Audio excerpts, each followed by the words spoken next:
UG को विदा कर दिया था और यूजी नए प्लान को लेकर सियामा एम्पायर छोड़कर चली गई है। अब यूजी का चैप्टर यहाँ हमेशा के लिए जियान की लाइफ से क्लोज हो गया है और अब दोनों अपने अपने रास्ते निकल गए हैं। जियान दो हैंग पर जल्द से जल्द पहुँचना चाहता है और इसके लिए वो पहाड़ों में कल्टीवेट कर रहा है, क्योंकि सोल हॉल के हर एक आदमी की स्ट्रेंथ कम से कम 2 सॉन्ग की तो होगी ही। और अगर जियान को अपने पापा और टीचर को बचाना है तो उसे 2 सॉन्ग की पीक पर पहुँचना ही होगा। वो फिर जी जूनियर की बातों को भी याद करता है कि उसने कहा था कि जियान को 2 सॉन्ग की पीक पर पहुंचना होगा और तभी वो वापस जी जूनियर के पास आ सकता है। इसका मतलब जी जूनियर की गू फैमिली में जरूर बहुत ज्यादा ताकतवर लोग होंगे।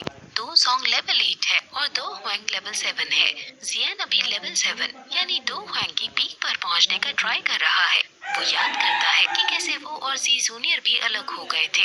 जियान ने 6 सालों में इतनी मेहनत की है जितनी किसी ने नहीं की होगी और धीरे धीरे जियाओ फैमिली का वो ऑनर वापस ला पा रहा है। शुरुआत से ही उसकी लाइफ बहुत कठिन है और जियान ये सब सोचकर कल्टीवेट कर रहा है और अब वो दृढ़ निश्चय कर लेता है कि वो भी बिल्कुल भी पीछे नहीं हटेगा।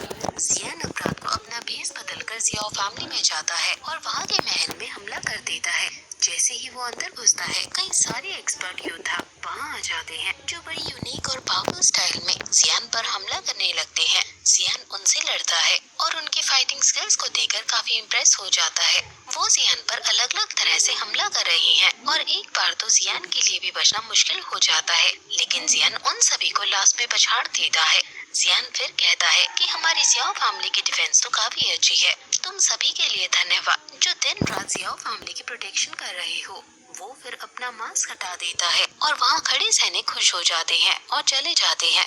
अब वहाँ जियान के भाई आते हैं और जियान उनसे कहता है कि तुमने डिसाइपल्स को काफी अच्छे से ट्रेन किया है। जियान फिर अपने भाई को एक पिल देता है और कहता है कि ये ग्रीन नीडर लॉन्गेविटी पिल है और ये पिल काफी लंबे समय के लिए लाइफ डेफरिंग पिल के साइड इफेक्ट्स को हटाने का काम पूरा कर सकती है, लेकिन अगर हमने पूरी तरह से लाइफ डेफरिंग पिल के इफेक्ट को हटाना है तो 10 साल के अंदर अंदर तुम्हें 2 हैंग को ब्रेक करना होगा। जिस पर जियाओली कहता है कि मैं तुम्हारी एक्सपेक्टेशंस पर जरूर खरा उतरूंगा। वो फिर जियाओ तिंग से कहता है कि वो कल प्रेसिडेंट फार्मा और बाकी सभी मेजर फैमिलीज के हेड को बुला ले, क्योंकि अब हमें अपने न्यू फोर्सेस की बात उनसे कर लेनी चाहिए। जियाओ तिंग पहले अपने भाई की हेल्थ देखकर कि जियान रिकवर हो गया है बहुत खुश होता है और अब ये तीनों कल का वेट करने लगते हैं। अब कल सुबह हो जाती है और सभी मेजर फैमिलीज के हेड वहाँ आ जाते हैं और जियान वहाँ आकर सभी को ग्रीट करके उनका धन्यवाद कहता है कि वो यहाँ आए।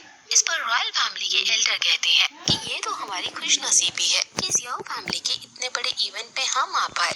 जियान अब हंसते हुए उन सभी को अपने यहाँ बुलाने का प्रयोजन बताता है और कहता है कि अब बिजनेस की बातें करते हैं। अब क्योंकि यूनलैंड सेक्ट डिसबैंड हो गया है और हम सभी को राहत मिली है, लेकिन जियामा एम्पायर को एक एम्पायर के पर्सपेक्टिव से काफी लॉस हुआ है। जियामा एम्पायर ने अपना सबसे शक्तिशाली सेक्ट खो दिया है, जिससे आउटसाइडर की नजर हम पर है। नॉर्वेस्ट रीजन में जियामा एम्पायर की पोजीशन काफी कमजोर हो गई है। मैं जियामा एम्पायर को एक नागरिक होने के नाते ये देखकर खुश नहीं हूँ, इसलिए मेरे कुछ प्लान्स हैं। अगर हमारे एम्पायर में एक पावरफुल क्लैन होगा तो ये हमारे देश की समृद्धि को भी बढ़ाएगा। अब क्योंकि यूनलैंड सेक्ट खत्म हो गया है, इसलिए मैं एक पावरफुल फोर्स यहाँ क्रिएट करने जा रहा हूँ। मैंने यहाँ आप सभी को इसलिए बुलाया है ताकि आप सभी को मैं अपना एल्डर बना सकूं और आपसे एडवाइस ले सकूं और आपके अंडर इस फोर्स को बड़ा कर सकूं। मुझे आशा है कि आप सभी मेरी अलायंस को ज्वाइन करेंगे। नलन फैमिली का हेड कहता है कि तुम चाहते हो कि हम तुम्हारी अलायंस को ज्वाइन करें। वो फैमिली भी कहती है कि तो ये मिस्टिक क्लाउड सेक्ट से अलग कैसे है। तुम चाहते हो कि हम तुम्हें ज्वाइन करके एक और मिस्टिक क्लाउड सेक्ट क्रिएट कर दें। क्या जियान भी एम्पायर को डोमिनेट करना चाहता है? इन सवालों को सुनकर जियाओ तिंग आगे आता है और कहता है कि जियान ये चाहता है कि तुम सभी जियान के अलायंस को ज्वाइन करो और हम अलायंस के मेंबर एक फैमिली की तरह रहें। अगर कोई किसी एक को मारे तो अलायंस के सभी मेंबर्स उसके बिहाफ पर उस दुश्मन को मारे। यानी एक तरह ये जियान नाटो की फॉर्मेशन कर रहा है। आप सभी के एम्पायर में तो काफी प्रेस्टीज है, लेकिन बुरा मत मानना, आपको एम्पायर के बाहर कोई भी नहीं जानता है। जो भी आपकी ग्लोरी है, जो भी प्रेस्टीज है, वो सिर्फ एम्पायर तक ही सीमित है और ये बात फॉरेन इन्वेडर्स को बढ़ावा देती है और हमारे जियामा एम्पायर को इससे खतरा है। अलायंस फॉर्म होने से हर एक अलायंस के मेंबर को एक दूसरे की स्किल सीखने को मिलेंगी, एक फैमिली क्रिएट होगी, अलायंस में नया ब्लड आएगा, नया जोश आएगा और अलायंस के सभी डिसाइपल्स को बेस्ट ट्रेनिंग दी जाएगी। जो आप सभी को फ्यूचर में इससे प्राप्त होगा वो बहुत ज्यादा होगा।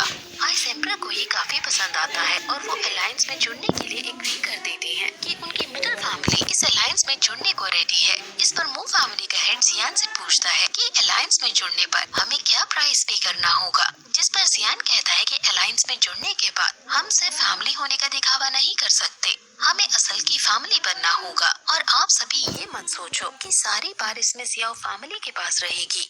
मैं एक एल्डर कोर्टयार्ड एस्टैब्लिश करूंगा और ये अलायंस की हाईएस्ट डिसीजन मेकिंग अथॉरिटी होगी।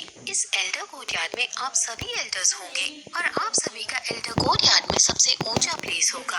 अब मू फैमिली के लोग भी जियान के अलायंस में जुड़ने के लिए मान जाते हैं, क्योंकि भले ही उन्हें नए बच्चे जियान पर भरोसा ना हो, लेकिन आइस एम्परर पर उन्हें पूरा भरोसा है कि फ्यूचर में वो कुछ गलत नहीं होने देंगे। अब फिर नलन फैमिली भी अलायंस में जुड़ जाती है और कहती है कि मैं आशा करता हूँ कि फ्यूचर में जियान हम सबको एक फैमिली की तरह ही ट्रीट करेगा। जिस पर जियान कहता है कि बिल्कुल, जो भी इस अलायंस में होगा वो एक दूसरे का एली यानी दोस्त होगा।